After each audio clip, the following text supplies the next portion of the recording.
What is up, guys? It's your boy Bonesy back. We got a really cool update coming up here. Let's go over to Discord real quick and check it out, all the details. Okay, yeah, we got update 1.4.20. That's a pretty good number to have. Got a lot of stuff going here. We got some new characters, got a cool Pride Battle Pass character, and some reworks and lots of other stuff. So it's gonna kind of be a long video because there's a lot of stuff to go over in this small little update. So let's just get right to it. First off, it says, with the first update of 2021, we squashed some nasty bugs like auto-battle targeting and leadership effects lingering on revived heroes and minions. Right from the get-go, that auto-battle thing used to annoy me. We'll talk more about that later. Besides that, we welcome new heroes to Corridor, introduce new ability levels for the next batch of heroes, implement balance changes for the battleground groups, and give Hilda some long-awaited rework. Here's a full list of changes coming in the update. That is coming this week. Tool. It's a dwarf. It's a tactician and a rogue. And also Ambu and Lance, which is a half-pig. So we're getting one more dwarf and one more half-pig this month. Also with that, the new Battle Pass character, which surprised me. I figured it'd be a dwarf since the half-pigs were last month. But it's actually a Pride Tactician Warrior. And he'll be available in the Season of Staffs. And Wukong is a monkey, and let's go over to the test server real quick and we'll check him out. Alright, so here we are. We're on the test server. Also, I have to tell you guys, whatever you see on screen is subject to change. His abilities could change. Anything you see when we're going back and forth that you might see that looks different, everything is subject to change. Take everything with a grain of salt, but otherwise, for the most part, I think this is his final kit because he's coming out in a week or so. First of all, my first impressions of him, awesome. He looks cool, man. It's one of the best character models in the game, and you'll see here in a second, he's going to be one of the coolest characters in the game. I am very psyched. I haven't been this psyched since Garrett, probably. The last time I bought a Battle Pass was Arno. I'm going to go ahead and tell you guys, I'm all in on this guy. I bought that monthly Dre coins. You get 20,000 Dre coins just so I can open up this guy's chest. And I bought him early so I can have him built up. And it's only available for like 10 days, maybe a little bit more. It's only like half the season these chests are available, so if you're going to wail on them, you need to do it like when they come out. And I'm just telling you now, I'm putting some money into them. And I don't like to even put money in any kind of these games. But if you want your Pride to be pretty freaking crazy, this guy takes it to another limit. But let's get into his kits and you'll see what I'm talking about. So I like to start with his passive, and it kind of gives you an overall like what he's about. So his passive is called Guardian Spirits, and at level 7 it says, if at least one of his duplicates is alive, Wukong survives a fatal damage. Any effects active on him are removed. Random duplicate dies instead, and Wukong receives duplicate's current health and gains invisibility for 2 turns. At the start of the turn, copies all different buffs, except Taunt, from his duplicates and applies them to himself with the same duration. At the start of the turn, removes all debuffs from himself and applies it to a random duplicate with the same duration if at least one of his duplicates is alive. Okay. That's very, very complicated to start it off, but very cool. So obviously, from reading that, we'll have to read more about the duplicates, but as you can see, he's duplicating himself. So the first thing you notice is if any of these duplicates are alive, he can't die. He survives a fatal hit. I'm not sure if it's just one fatal hit, or I don't know, or if he just can't die. I'm not sure about that. He may just get one fatal hit, and if you hit him again, he might die. I'm not sure about that. But then it takes all of his active effects off of him when he does die, which should. And then I guess whenever he gets hit and he doesn't die, I think one of the other duplicates will die to kind of sacrifice for him to stay alive. But he will gain that duplicate that dies health, and then he gets invisibility for 2 turns. And every time there's duplicates on the field and they have buffs on, the duplicates have buffs on them, at every turn Wukong will take the buffs and copy those buffs that are on the duplicates onto himself. And at the same time when he's doing that, I think it's saying he'll dispel all the debuffs that he has on him every turn, and then takes those debuffs that he cleanses from himself and throws them onto his duplicates. So they're pretty much like sacrificing themselves for him in many different ways. So that in itself, in a passive, is nuts. It's very complicated, but if you take time to kind of break it down and read it, it makes sense. And you'll see it'll make more sense as we go and you see his other abilities. So let's move on to the next one. So this is his third ability, and it's called Monkey Business, and it's got a cooldown of 4. And at level 7, it summons one duplicate with 50% of Wukong's health and 60% of his damage. That duplicate gains 20% of turn meter and a counter attack for 2 turns. If there are at least 3 Pride allies in the party on the first use, summons one additional duplicate and applies taunt for 1 turn to them. If there are at least 5 Pride allies in the party on the first use, it summons 2 additional duplicates and applies taunt for 2 turns to them instead. Gains invisibility for 2 turns, and you can't have more than 3 summoned duplicates at once. Once again, that one in itself has a lot going on. So let's go back to the top and kind of break it down. So what this is saying is it's pretty much breaking down to you what he'll do with no Pride members on this team, with 3 Pride members on the team, and with 5 Pride members on the team. So if there's 0 Pride members, or if there's 2 or less Pride members on the team, then he will summon 1 duplicate. And each duplicate, no matter what, gets 50% of Wukong's health and 60% of his damage.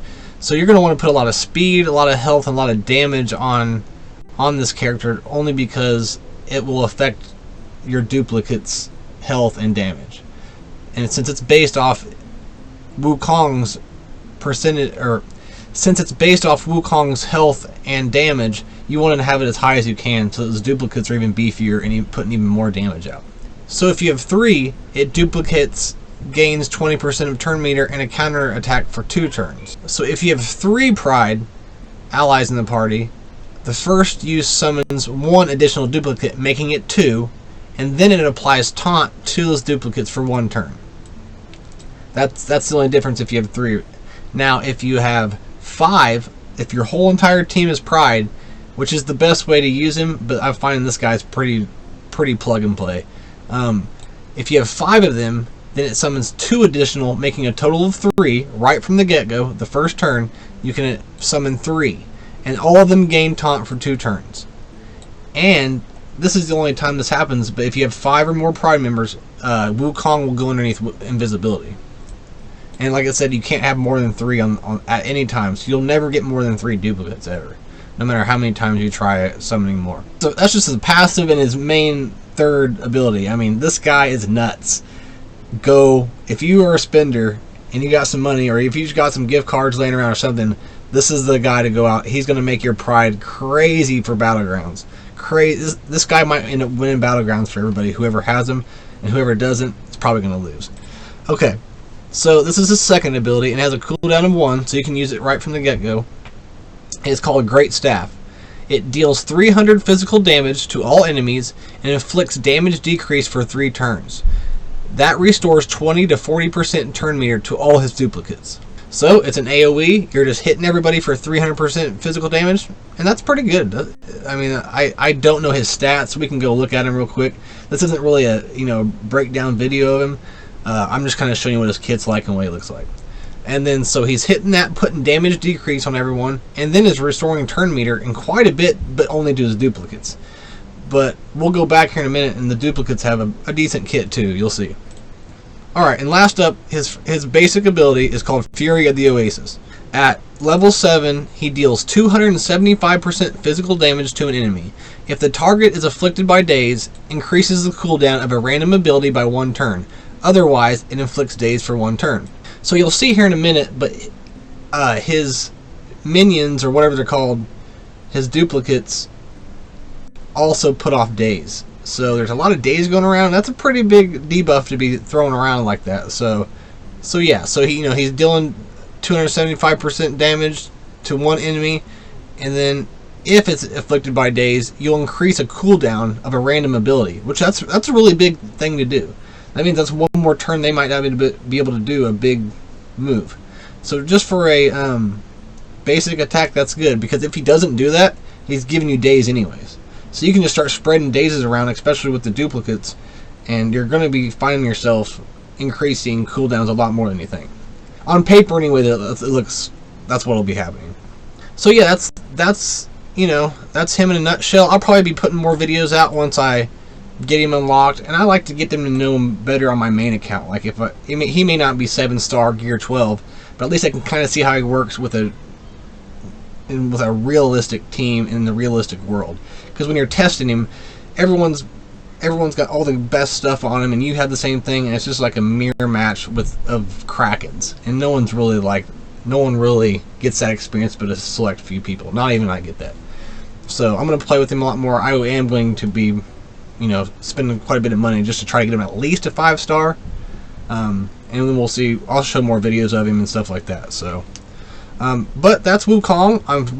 If you can't tell, I'm really excited. Really excited. I think you guys should be too. And I think if you're willing to spend the money, I think he'll be worth whatever you put into him. But just so you know, like, not counting the battle pass, if you're just going straight chests and everything, it's going to cost... This is, mind you, that you only pull 5 shards or 8 shards every time you get a chest. The chests are 900 Dracoins. You'll have to have about 50,000 Dracoins to unlock this guy to 7 stars. But that's still pretty cheap comparing to Galaxy of Heroes or Marvel Strike Force or whatever. It's going to cost you a couple $100 to unlock this guy. But if you really love this game like I do, he's worth this 7-star unlock. I will not be putting a couple $100 into him, but I will be putting $50 to $100 to see as far as I can get. So, with that being said, that's Wukong. So let's move on, because it's already going to be a long video, because we got to go over some other stuff that's kind of lengthy. So, back over to Discord. Alright, so next up, Titania and Uncle Ho Hero Stones are now available in the Battlegrounds shop. That's great. I mean, that's the trend now. Whoever was in Battle Pass before, when there's a new one, they just ship them over to Battlegrounds. It's kind of controversial, because me and Zeri talked about this in the other videos, but we need some of those older Battle Pass characters that are only in Battlegrounds store to be taken out and put in an easier place. Rin, not much longer, she's going to be kind of irrelevant. So Rin needs to be out in like a node. Who else? Delman needs to be on a node. You know, just at least those two. There's like 3 or 4 that need to be put out and put in the Battle Pass, because every month there's a new... Everyone's just in Battle... I keep saying Battle Pass, sorry. Everyone's in the Battleground store. And that's it. There's nowhere else. Well, bring some out, guys. Come on. Zeri's right. Like, take some out of there and put them somewhere else, because there's a lot to farm there, and we don't have enough currency. And so, it makes no sense. But anyways, that's just a rant I'm going on. So, you can now farm Titania and Uncle Ho in the Battlegrounds store. There are new 7th and 8th ability levels for Puncherface, Boreas, Sergeant Pigwald, Hard Orc, Shaolin, Wonder Lula, and Little Batty. This is going to take us about 5 to 10 minutes to go over all this stuff. So, let's go ahead and do that right now. Okay, back to the test server here. Let's just start with Hard Orc right here. That's who I got saved. He's what's first. Okay, so starting with this passive. I'm not gonna sit here and be like, this is what it used to be, this is what it is now. I'm just gonna kind of read what they added and kind of be like, okay, so this makes him stronger, or this makes him better at attack or offense or defense or whatever. So basically what this passive does is, instead of it being 4 random allies, as you can see up here, it makes it all allies. So that's a big deal. Me and Zara have also talked about this. If you say you have him, let's say you have more Doom with him on a Zara team, like an orc team, if he's putting minions down and he's only putting a debuff on 4 random allies, or removes the debuff from 4 random allies, that means it could possibly be on a minion, and that's a waste. So the fact that it now makes it all, that means minions and everyone on the team will be getting removed, and that's huge. I would, not very many people have these ability mats to throw around, but if you do, that's a huge one. That makes him really good, just that alone. And I don't know if every one of them has them. Yeah, this one has a 7 and an 8. So pretty much what this one does is, on level 7, it's adding to the whole ability itself, restores 40% of the turn meter to himself. So he's gaining turn meter when he does this, and it also reduces the initial cooldown of it, so it's not going to take him as long to do this move as before, by 1. And this is where he's like given health and cheat death and regeneration. And this one also is to only 4 allies. The same exact problem as the one we just talked about is the same as this one. It's only doing it to 4 allies, but if you take it to level 8, it then makes it all allies. And it's restoring 80% of turn meter to himself. So you can use this, and it's almost, he's going to take another turn almost right after he does this one. So that's huge. They're making, these are mini reworks, if you can't tell.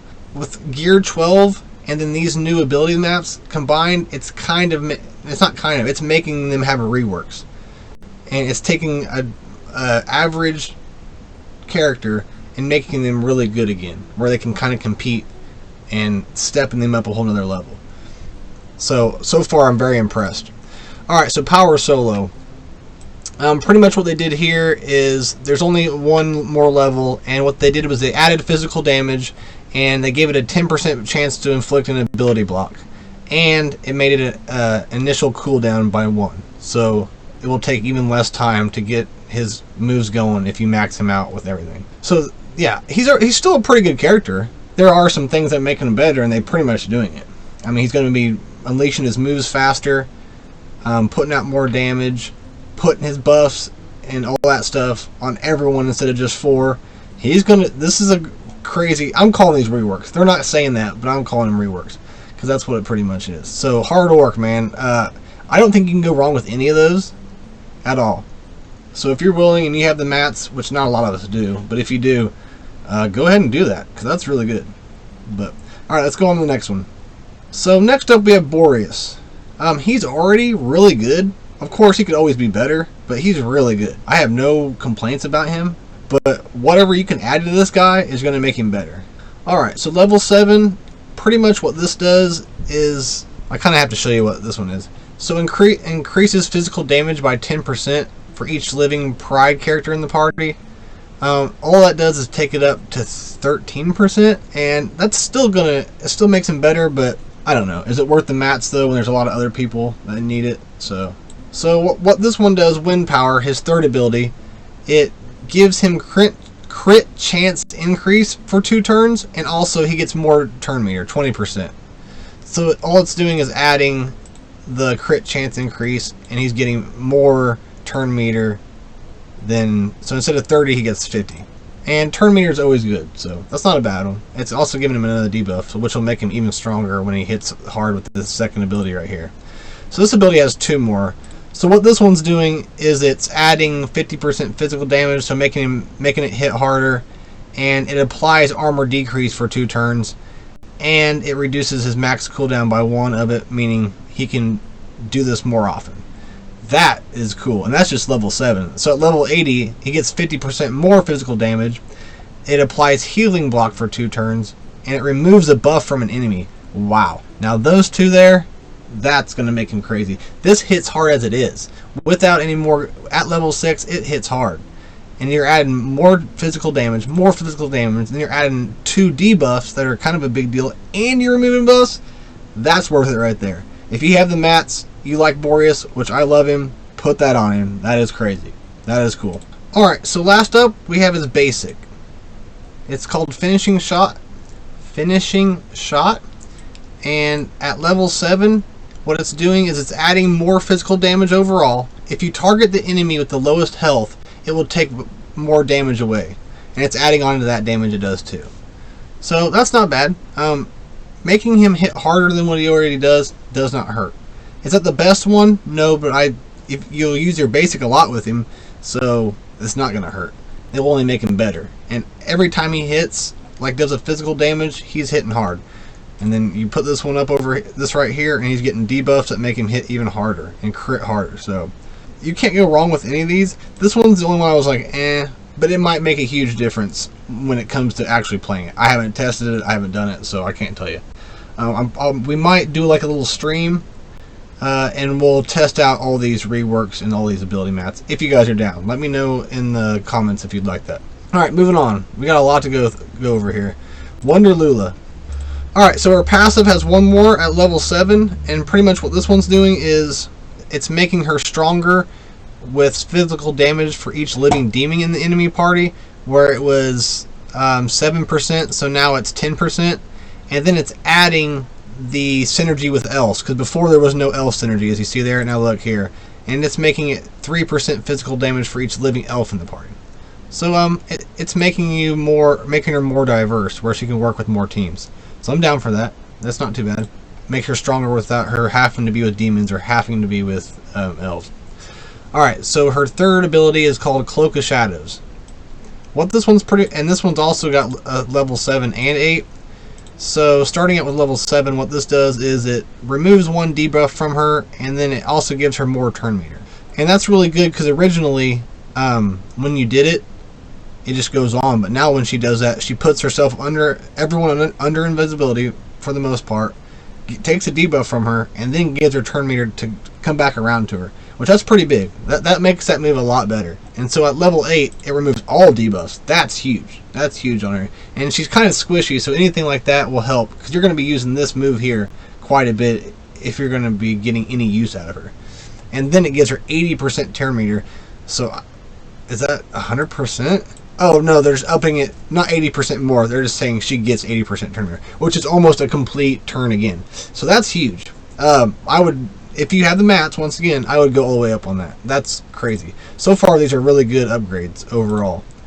Way better than the last bunch. Okay, so her second shot, which is piercing shot, it's a real big, she can hit you pretty hard with it. It's only level 7, and what it's doing is it's adding more physical damage, which is big because, like I said, even without this upgrade, she hits hard. This ability hits hard. And whenever it's critting, it gets 50% more crit damage. That's huge, because elves are already going to be building her for crit chance and crit damage. Because a Thelain-led elf team, that's what you're relying on, is crit chance, crit damage, getting critical hits, and hitting as hard as you can. And they're I think they're the #1 hardest hitting offensive team. If you have the right elves in there, and you got the right turn order and everything else, you can destroy almost any team with just elves. And I'm not saying they're meta or anything, elves by themselves, but like in Battlegrounds, I can take a buff, a more doom, everyone, I mean a stacked demons team, and just shred them with an old elf team. So this is going to add to that for sure. Make it just like she's like the Boreas of elves. So adding more crit damage and offense to her, you cannot go wrong. So last up is her basic. What this one's doing pretty much is it's giving her more damage. What this basic does anyways is if you hit a target that has more health than Lula herself, that attack will deal more damage. So all that's doing is it's adding more damage overall, no matter whose health is higher or lower. But if you hit that person that has more health, you get 55% physical damage more. So once again, I love that. I loved every one of those abilities. I don't think you can go wrong. If you like Wonder Lula, I love Wonder Lula. It will just make her hit harder. So I strongly suggest those. I myself don't have a lot of these ability mats. I'm trying to hoard them for the perfect person. I don't know if I want to put them on the dwarves. I don't know what I want to do. So, alright, next up, we have Little Baddie. So her passive is a 7 and an 8. And what this one's basically doing is whenever Little Baddie dies, she revives herself one time. And when she does that, I think this is just adding 30% to that shield when she revives. So it makes her have more health and shield when she comes back up. And level 8, it's the same thing. Just gives her even more shield and gives her more health when she revives. So that's okay. That's not really my problem with her, is the health she has back when she revives. But, I don't really like Little Baddie, so... Don't get me wrong, I like her, but she's falling out of favor as far as much as I use her. So this one just has a level 7. So what this is doing is the move itself just is a AoE, and it causes blindness, or has a chance to. So it's adding physical damage of the AoE, and it's giving you a better chance of inflicting blindness, and it reduces the initial cooldown by 1. So you can use this move more often. And I would always use it like once a battle. So this might be good. If you like her and you want to invest in her, this would be a better one than the one we just read. So next up is her second ability. It is at level 7. So what this move does is it does damage to 2 or 3 people. I can't remember. It's not quite an AoE, but it hits more than 1 or 2 people. And it just does physical damage. And I think it has a chance, if your potency's high enough, it'll remove 1 buff from somebody, and then she gains taunt. So what this one's doing is it's adding the actual physical damage overall that it does, and then it's That's to the first main target. Then to the secondary targets, it's adding damage like 30%.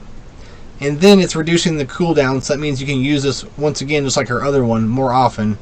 And then it reduces the max cooldown by 1. I don't know what that means. I really don't. I don't know what the difference between those two are. So, I can't tell you why or what it's about to do with that one. But anyways, that didn't sound too bad. That might be one of her better ones that we've read so far. So lastly is her basic. It's at a 7, and all it's doing is adding physical damage and the 20% chance to decrease turn meter. And that's what it does, is when you hit him, she has a chance of decreasing turn meter. So, does it make her... I don't think if you upgraded all these, it would make her that much better. It would make her better for sure. But it's not like, oh, she's back now. I think they could have done better on that. Like the passive, it should be like, she should just be back to 100% health. Then that would scare me. If on this passive, whenever she revives, and if she's back to 100% of her health, then I'm down. And maybe that's what it's saying up here. Maybe it's saying she gets 100% of her maximum health, but I don't feel like that's happened before, and so I'm down. And maybe that's what it's saying. And if so, then this is better than what I'm saying, what I think.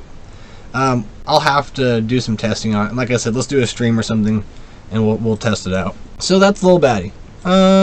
Who we got next here? Puncherface. So Puncherface has a thing of 7, and it's increasing his speed to, from 20 to 30. Very simple, but very, very effective. Every little speed you get on any of your characters makes them that much better. You cannot... Speed is the gold stat that you want on your characters. I don't care how tank... I mean, I guess there's a couple of tanks where you want them slow. But for the most part, you want speed every way you can. And I like Puncherface. I don't really have him built up too much, but I've wanted to. He's someone I want to work on. I like his design. I like his kit. It's just, he is... The more it goes on, he's getting pushed back, and he's getting... As far as relativity, he's not that good anymore. Alright, so the third ability, Earthquake. It's adding just 50% physical damage to it. That's you know, that's kind of a little too simple, really. Of course, more damage is always good, but even that move, I've used him, and it doesn't do that much crazy damage. So maybe a little bit more than that would have been cool. So his second ability, Not in the Face, it has a 7 and 8 level. So what this one's doing is it's just adding physical damage, like a single target, nothing too big. It's adding 80% of it, which is quite a bit. That's pretty good. And it's giving you a better chance of gaining haste. And haste is a great buff to have. It makes you faster. Me and XMG looked it up, and it makes you 30% of what your character's speed is.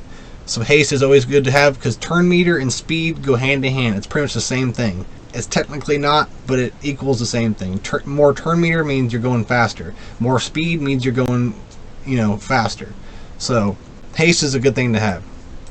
Level 8, it just adds more physical damage and gives you more of a chance to gain haste, and it also adds a damage increase for 1 turn on him.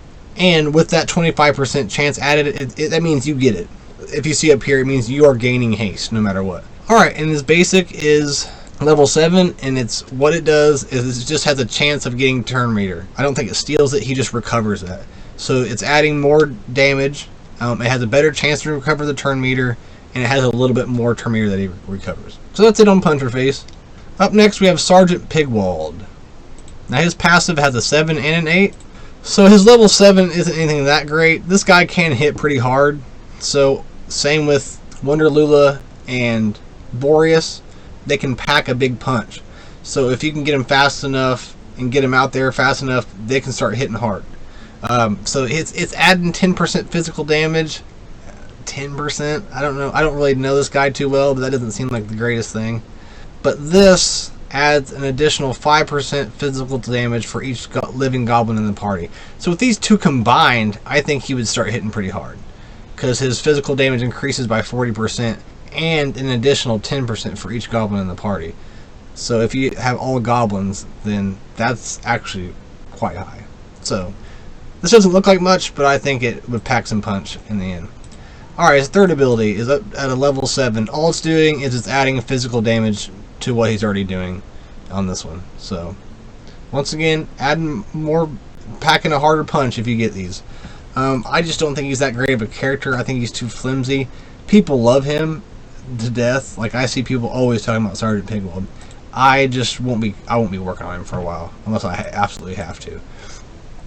I think this is basically the same thing, but they changed whatever he was getting, and I don't know his kit good enough, so that's why I'm just telling you what it's adding, because something called Super Shell, it wasn't there before. I don't know if it's a new buff or if it's just the same buff that they're recalling something else.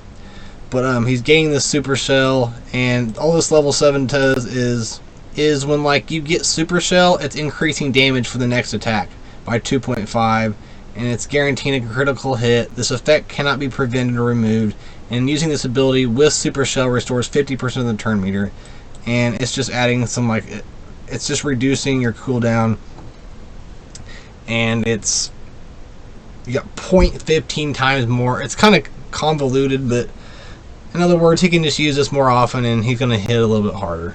So if you absolutely love this guy, I guess, but I'm not too impressed by this. So what his basic does is if the target's below 75% of health, it deals more damage than if the target wasn't. And it also has synergy with Arno. It calls Arno to assist, and what it's doing is it's adding more physical damage to the enemy if it doesn't have health, and it's adding more if the target has below 75 health.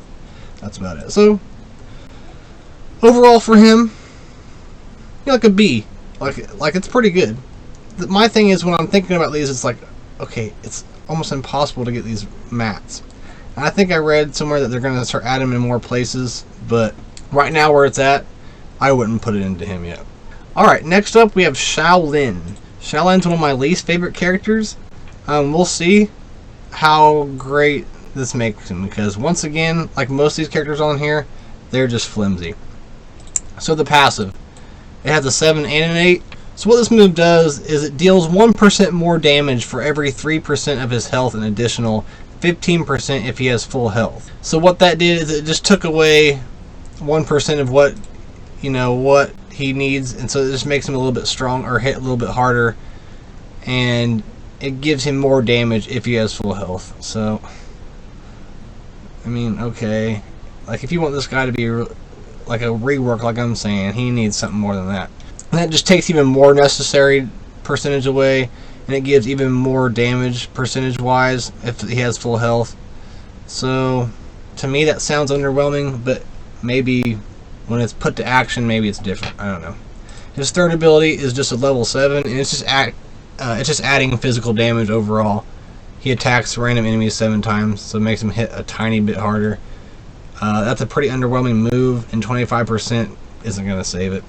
The second move.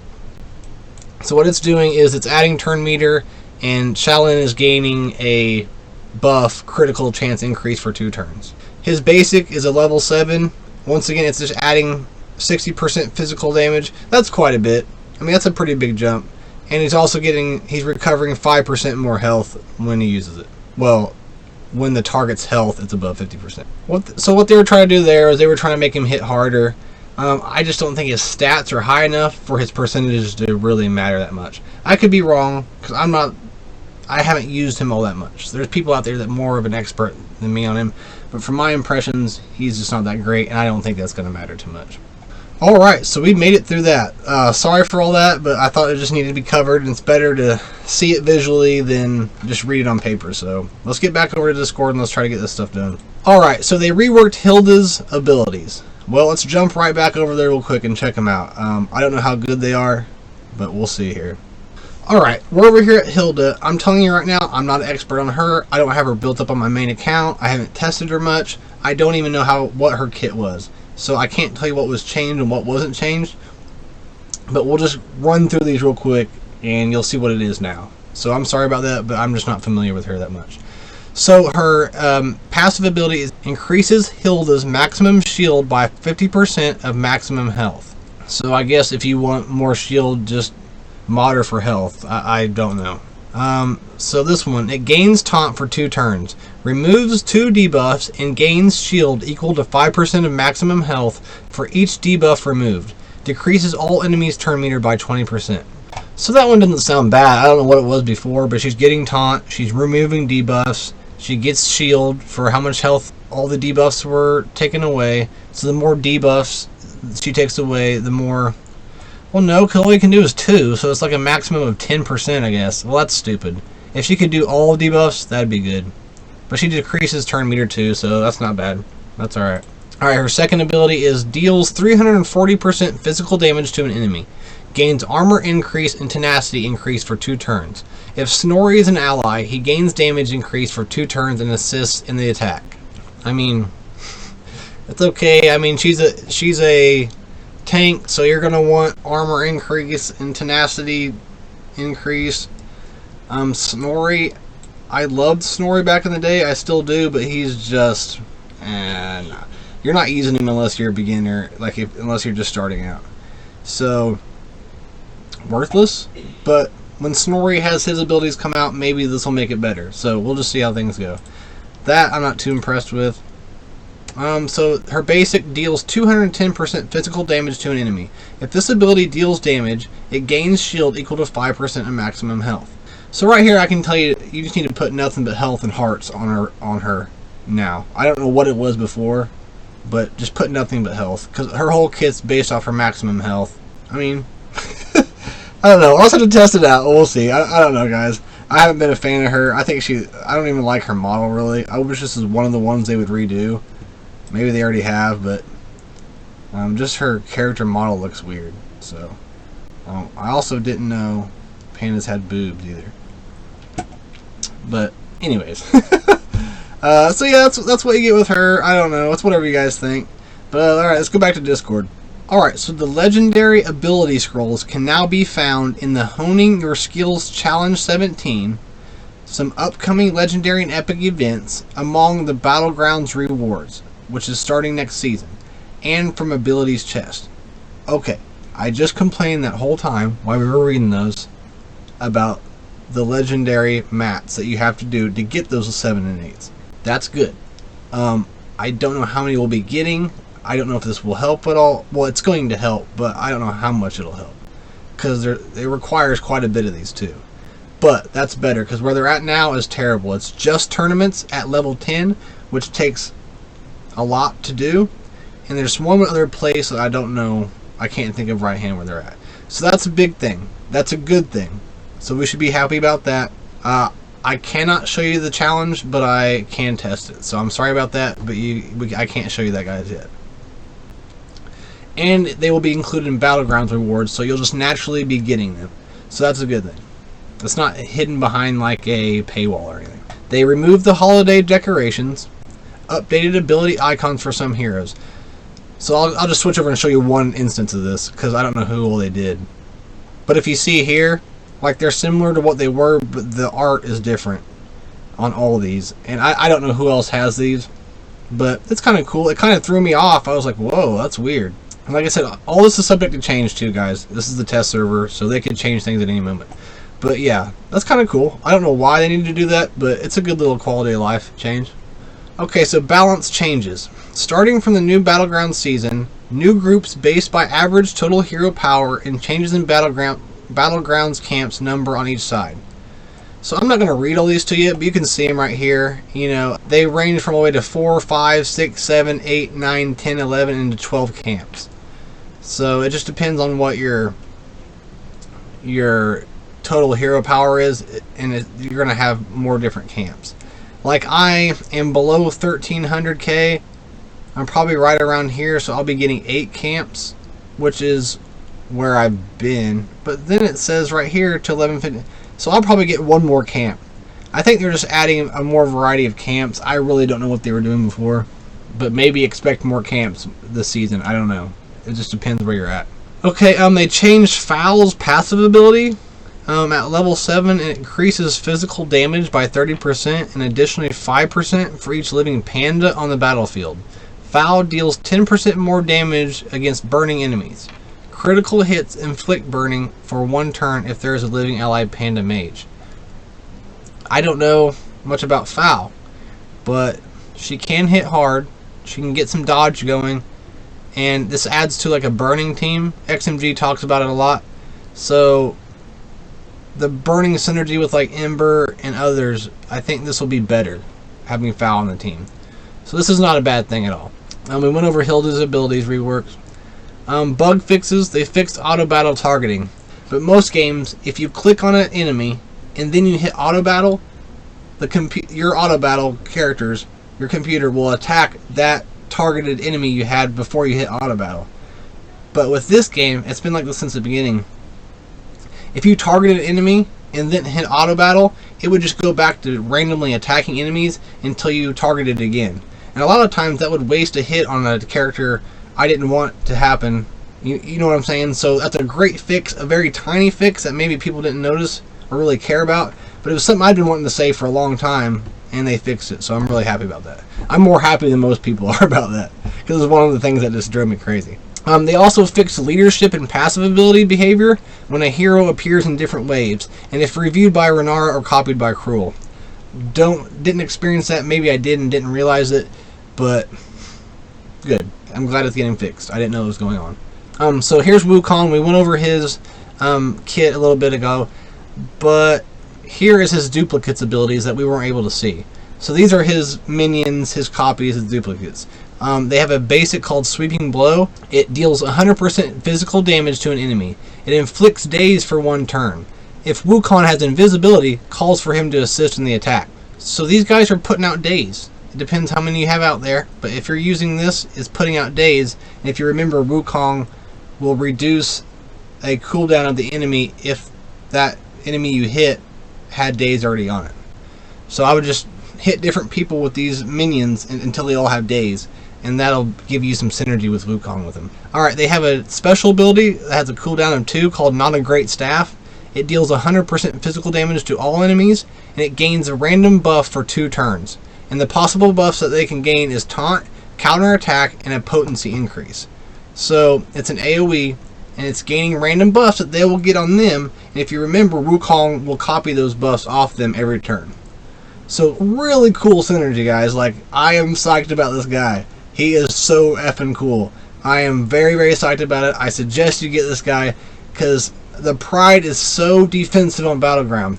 You can take a Gear 12 Pride, and they can be the Battlegrounds for you. Put them up there with a Gear 12 team, Pride, in the front, and most likely they won't even get past it unless they put a crazy good team against it. And you add this guy, Gear 12 your Pride. This guy doesn't have to be Gear 12. You put him in there, and most teams are going to be done. I haven't done that yet, but I'm going to give it a try and check him out. But from what I've tested, he beats most teams. I don't think they're going to be meta, guys. I don't think he'll make it meta, but he'll be 1 team, maybe 2 teams underneath the meta. He will beat most teams. And these guys on defense are going to be a pain. At the very least, you're paying for an almost unstoppable defensive team on Battlegrounds. So I am excited to get a hold of him. I'm saving up my Dre coins. I'm ready. I'm ready to do this. So here's Hilda's thing. We just went over that, so we'll skip over that. And that's it, guys. There he is, himself, right there, the Monkey King. Wukong, man. And like I just said, I think you should get him, guys. If you have the money and you're into spending money on stuff like this, I'm not even into spending money in this game, and they're going to get all my money I can spend on it. But with that being said, guys, I love y'all. Thanks for coming by. I know this video is a little long. I apologize for that, but there's quite a bit to go over. So if you guys didn't see, go over to my channel and XMG's. We just did a roster review. It was real cool, real funny, and that's it. I hope you guys have a good day, and I'll catch you all next time. Peace.